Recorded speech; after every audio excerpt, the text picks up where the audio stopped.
looking at exploring consumer needs for retrofit lending. So this was a bit of research that came out of a bigger project that we were part of, which was funded by the Green Homes Finance Accelerator. This was the discovery phase, so it was really about research and getting to know how individuals can access finance for retrofit, kind of beyond just traditional sort of, you know, mortgages, things like that. As a community benefit organisation and a social enterprise, People Powered Retrofit really wanted to work with other one-stop shops and other organisations that share our values. So we really looked at kind of uniting with credit unions to develop a sort of trusted, community-focused, place-based approach to finance. This made a lot of sense for us. Credit unions have about 1.3 million members nationally, and have ambitious plans for lending for retrofit, but kind of haven't quite managed to execute that. So this discovery phase was really about, you know, assessing the barriers for credit unions in the UK, the lending for retrofit, and then kind of trying to find simple solutions for overcoming them, but also examining how a kind of mutual lending product could sort of seamlessly integrate into retrofit one-stop shops like us and Loco Homes, and have kind of monitoring and evaluation and all those great things that we really, really need. As I mentioned before, on this project, we worked with ABCUL, so the Association of British Credit Unions, Coop and Co-op, Loco Homes, who are also a sort of one-stop shop very similar to us, and Metro Moneywise, who are a credit union based in Manchester. This piece of research then, is it going to move? Yeah, there we go.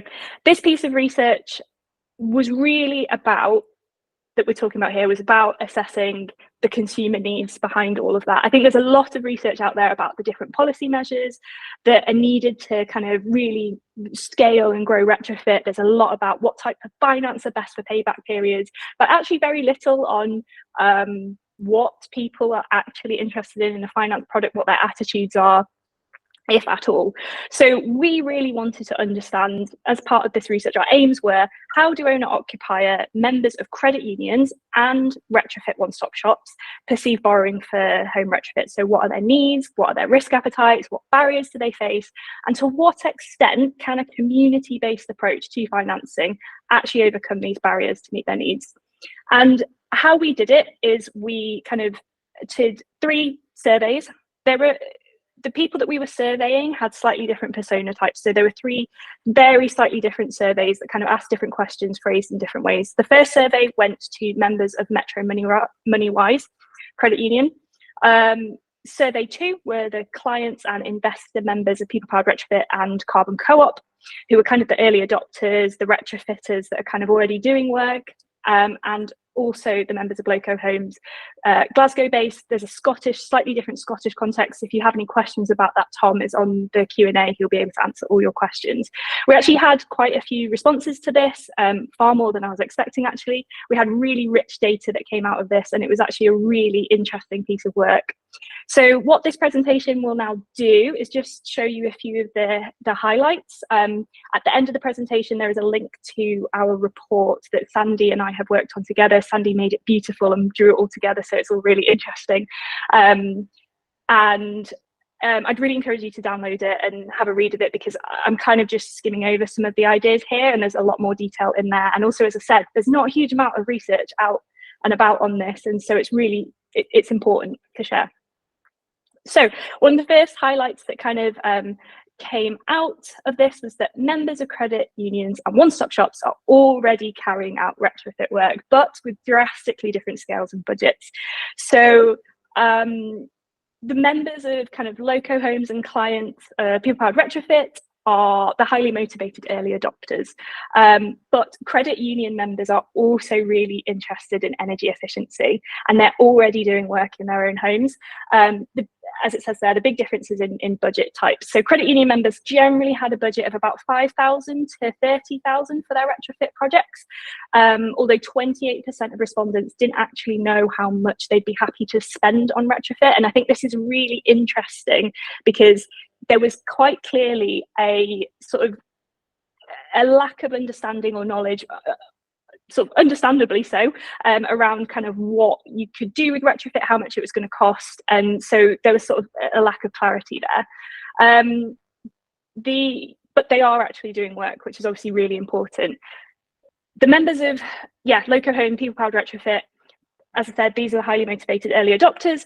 They are motivated by concern for the environment, need to make their homes as energy efficient as possible, but they're also motivated by the cost of energy, a desire to reduce energy bills, and really wanting a warmer, more comfortable home.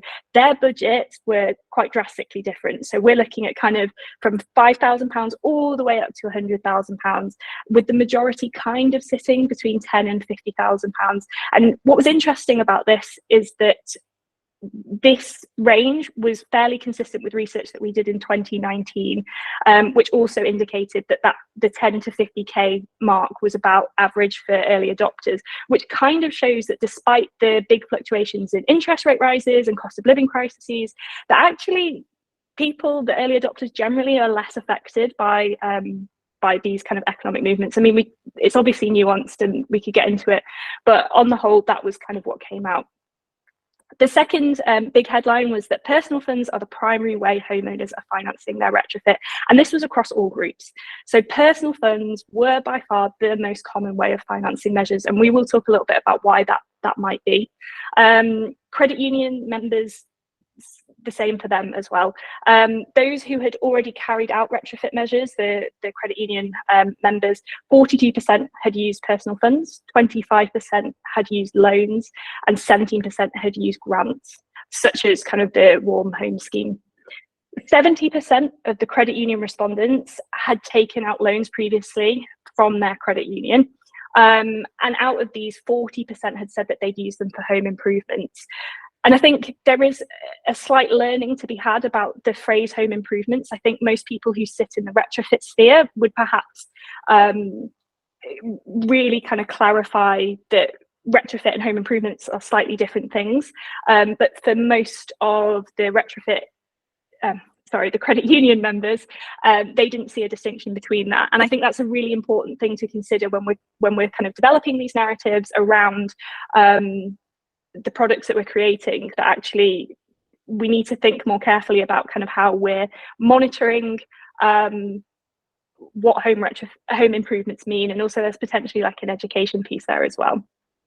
The same for one-stop shop members. They are also using personal funds to finance their retrofits. 1 in 2 People Powered Retrofit and Carbon Co-op members solely use personal funds, so no other loans, nothing else.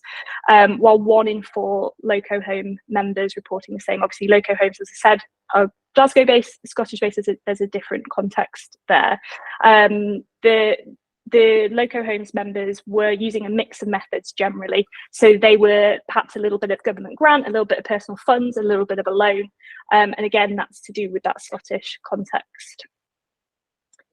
The next headline is that the credit union members who have started installing retrofit measures are hampered by a lack of access to funds. It's probably no surprise at all. Energy efficiency was important to credit union members, and many actually had started already doing work on their homes, but were really uncertain about carrying out any additional work in the near future. So only about 25% of respondents actually planned to install further measures in the near future, although 56% said that they would be more inclined in the longer term.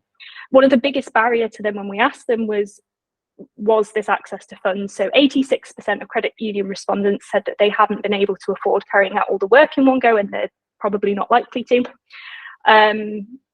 Just so people are aware, the measures that credit union members were most interested in installing in the future are things like solar panels, new windows, doors, draft proofing, loft insulation, these kind of single measures. And these were also the measures that a lot of credit union members had already installed, if that makes sense. So it shows that that's sort of their area of interest and the things that make a lot of sense to credit union members and what they perceive as energy efficiency. I think again, there's another really interesting piece of learning that we can pull out from there, that firstly, that is useful for understanding when we're kind of designing products for credit union members, but also actually there is a sort of a niche or a gap or something that we can kind of support there to kind of help people to understand the risks of doing single measures, or to perhaps offer advice and support that maybe they're looking at a small pot of money and it's about, is this the best measure for your house, or are there sort of other things that you could do? The next highlight was that take-up of grants are hindered by complex applications and a lack of support. This is probably not surprising to anyone. So of credit union members who had carried out retrofit works, 17% had used government grants to finance their projects, in comparison to over half of Powered Retrofit and Carbon Co-op members that had already done work to their property. 80% of Loco Home members had or were planning to take out a government grant. Obviously, again, that's because of the availability of them in Scotland. The government grants were incredibly attractive. Almost every respondent mentioned them at one point.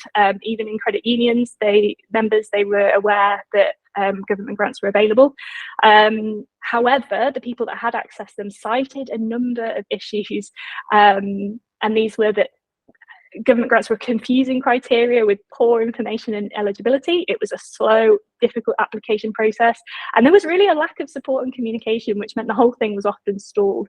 And a lot of people really displayed a frustration with government grants, but we will come back to that shortly. The next headline, again, another one that's probably unsurprising, is that negative perceptions of borrowing tends to result in low take-up of loans by one-stop shop members. 16% of one-stop shop respondents were not comfortable borrowing their retrofit under any circumstances. Absolutely point blank, were not interested. And that what was cited there was a real dislike of debt. This was a major factor. There was also concern around borrowing money when the interest rates were already quite high.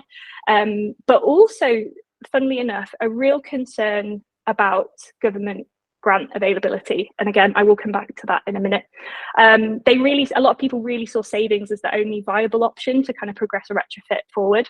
But one of the things that I found the most interesting of this was actually, I'd gone into this kind of assuming that interest rates would be constantly cited, or payback periods would be constantly cited as the thing that was stopping people, and it wasn't.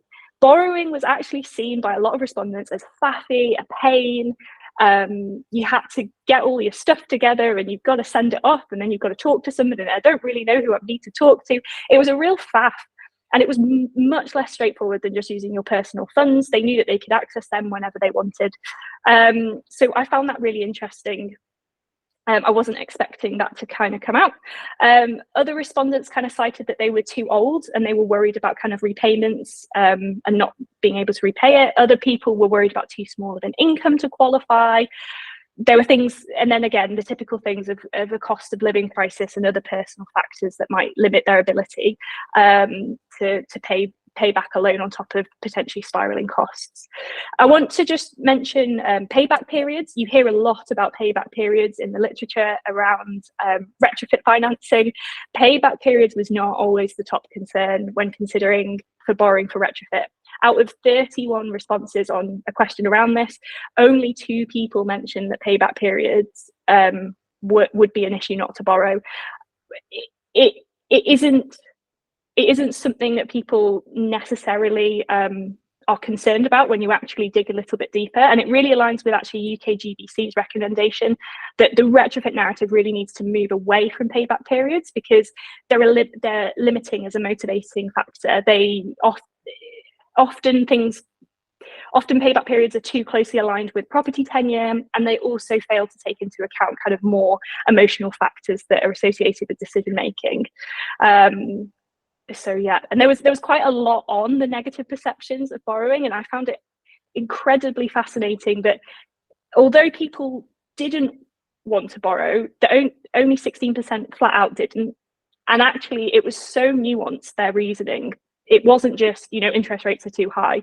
There were so many different complex factors that kind of came out of it. The next highlight was that householders need advice to navigate a complex and ever-changing funding landscape. And this is what, when I said I'll come back to the government grant bits, this kind of came out here. Uncertainty over grant funding paralyzes people. This survey was kind of done earlier in the summer, where we kind of was still feeling the impacts of where we kind of had that week where we had like 11 prime ministers or something. And so I think people had this in their heads, but a lot of people were responding that they kind of didn't want to do anything on their home in case grants were announced. And other people were sort of like, well, I think maybe in the next government there might be grants announced, so we're not going to do anything just yet in case we miss out on anything. And it was causing this paralysis. They didn't want to have this level of regret. One-stop shop members also really wanted guidance and support to make the right decisions on finance. And without this, that really stalled their retrofit. They didn't know what options for finance were available. They didn't know what grants were coming. They didn't know what future schemes were. They also really didn't want to take out a loan without having like a full plan. They didn't want to be liable for the debt without actually being 100% sure that what they were going to do to their house was the right thing and timed rightly.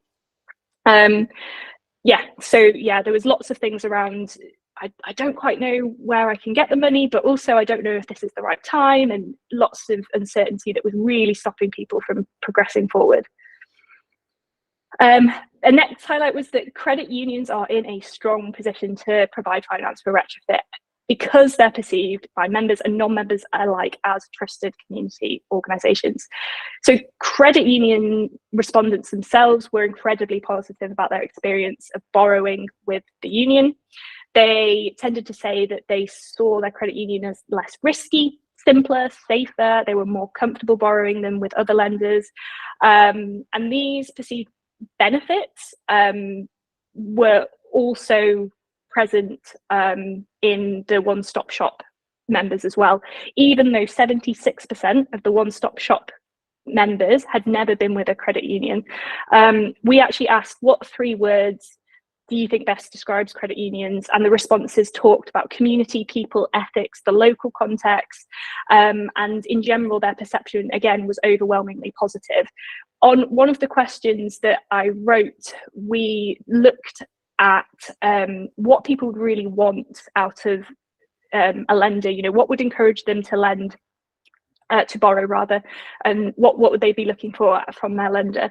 And sort of slightly on a whim, I kind of wrote an answer, because it was multiple choice, about having your money comes from a more ethical source.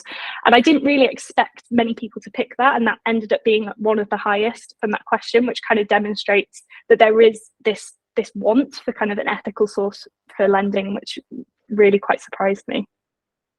And then you can kind of see credit union members' perceptions of borrowing from their credit union, and then one-stop shop members, this is perceptions of borrowing for their retrofit. So this is an interesting graphic that Sandy's put together, that actually when we asked about how people perceive borrowing for their retrofit, the one-stop shop members tended to say that it was really risky, complex, difficult, stressful with high interest rates, whereas actually when we looked at what they were saying about the credit union, they were almost saying the exact opposite, which showed that there's kind of like this really nice niche that they're able to fill. We created these personas actually from the research, and these are Sandy's drawings. As we were going through the research, we really started to feel that there were certain personas that were really quite clear, and we sort of, Sandy kind of created these really lovely comic strips that sort of shows how those personas sort of think about certain things. They are in the report, and I really urge you to go and look at them because they're wonderful. It's a really nice expression of the research. We have Ben, we have Jackie and Kate, we have Anna and Tom. And this is the full report, and Sandy has just put it in the chat. And actually I managed to do that in 20 minutes, which leaves us for 10 minutes for questioning. I have lots of people on the Q&A with me. I have Helen Grimshaw from Carbon Co-op. I have Tom Nockolds and Chris Carus from Loco Homes. I've got Debbie Smithhands from ABCUL, and I've got Harriet Darling, who's also from PPR with me. So yeah, it'd be great to get your questions, and we'll do our best to answer. Awesome. Thanks so much, Imi. Yeah, you really got through that. Well done. I'm just going to remove the... Do you mind stopping sharing your screen? Just because then hopefully everyone will be able to see the participants. Cool. And I'll pose some questions to the group. So the first one I just want to answer directly. Samantha Cribb asked how many people participated in the survey. So we had 131 participants. So across the 3 surveys. So we had 29 responses from Metro Moneywise Credit Union, 61 from People Powered Retrofit and Carbon Co-op, and 41 from Loco Home. And there's a bit more detail on the methodology in the report. So I will mark that as answered. Then let's go to a question from Dan Hill, who asks, how were the outcomes of the surveys different depending on whether the homeowner owned their home outright, i.e. have no mortgage? Don't know, Amy, if you want to take that one. Yeah, sure. I just want to add as well, Ciara Davies is here, but for some reason she's not showing up. I've just seen a message pop up. I don't know, Sandy, if you can get Ciara on the panel. The question around, I approached it, so we separated out them about like whether people had mortgages or no mortgages. It was quite difficult because People Powered Retrofit clients and members tended to not have mortgages on their homes, whereas credit unions tended to have more mortgages. In fact, I think all respondents had a mortgage, except maybe a few. And actually, I felt like, to be honest, the biggest difference was actually to do with tenure of how long they'd lived in their property. I think that was probably more of a massive difference. But to answer your question specifically, the people that didn't have mortgages on their homes were less risk averse. So they were more likely to want to take out a loan because it made more sense to them. Again, it fluctuates again based on tenure, but yeah, largely they were more comfortable with the idea of taking out a loan than others were. That's a simple answer to your question. Cool, thank you.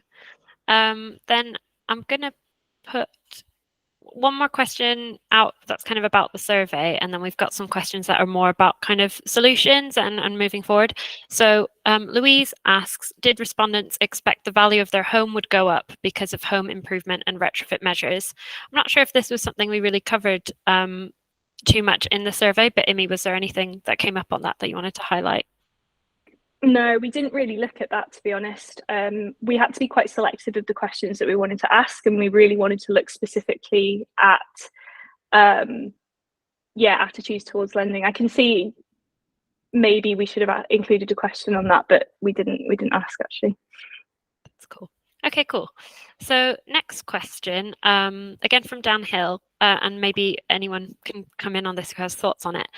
Rather than borrowing, how would the panel members consider an ethical form of equity release or similar approach to be a way of finding the capital required to do such works? So does anyone have any thoughts on equity release or similar approaches?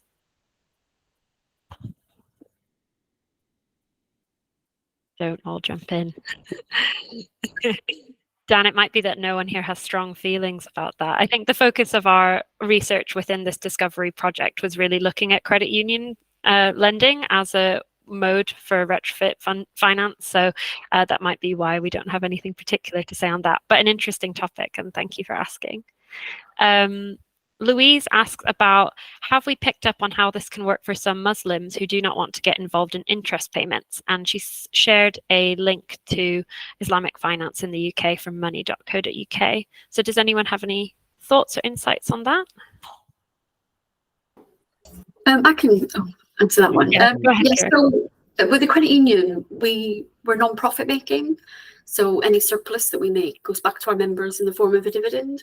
So we've often talked about this, is it Sharia compliant? Because, we're not looking to generate profits off our members. It's genuinely a profit share. So it's something to consider.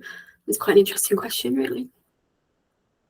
Tom, did you have anything to add on that? Not coming from a position of having any deep knowledge of Islamic finance, but recognizing that we have a diverse community here in Glasgow, and it's an area that we're really interested in finding out more about. But I think it wasn't within the scope of this project. Cool, thank you. And Amar asks about the survey, about how diverse were the backgrounds of the participants. I don't know, Imi, if you can say anything about any data we collected on that, or kind of how we considered that in the research. It was a challenge, to be honest, because truthfully, we talked a little bit about whether or not we wanted more of a control, and due to kind of time constraints, we weren't able to find the right areas to share the survey with. Our People Powered Retrofit, we don't have a hugely massive diverse membership base really, but as Tom and Chris mentioned, they have slightly more. So I don't know if either of you want to talk a little bit about that.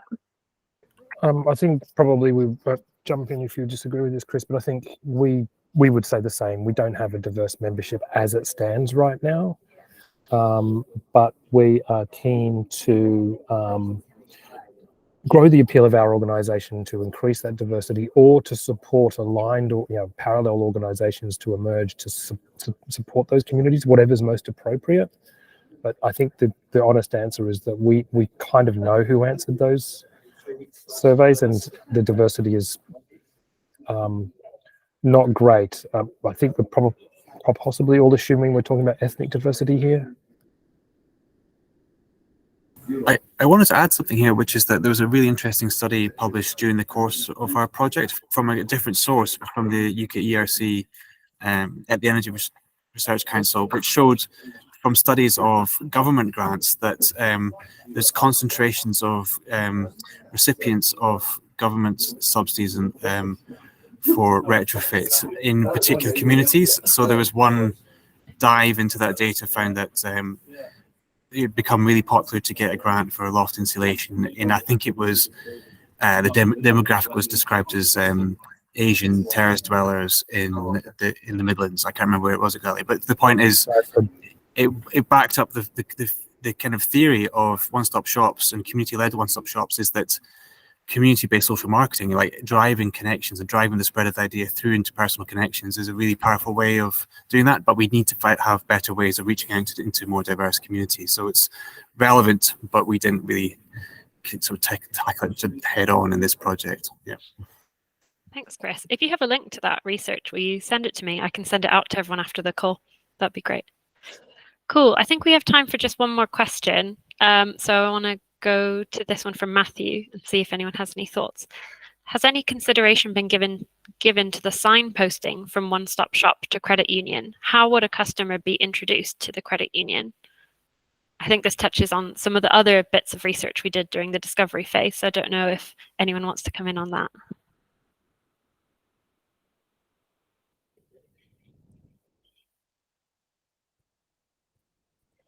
I don't mind. Go for it, Amy. Yeah, so I think that's, at the moment, that's sort of the focus of the more product development side of things, about actually looking. I think the offer that we're likely to look at will be sort of two separate ones. So actually one that kind of comes through the credit unions, and also one that comes through the one-stop shop, because they are two different pathways and they do have a different narrative focus. They have different personas and they have different needs. So I think there are also kind of requirements around how you signpost to kind of lenders and borrowers and all those kind of things that we're still working out. But I think at the moment it's a case of, we want to draw credit unions in. We want to work closer with credit unions in general in our day-to-day operations, and so it will be part of the conversations that we're having anyway. And I think that will help people.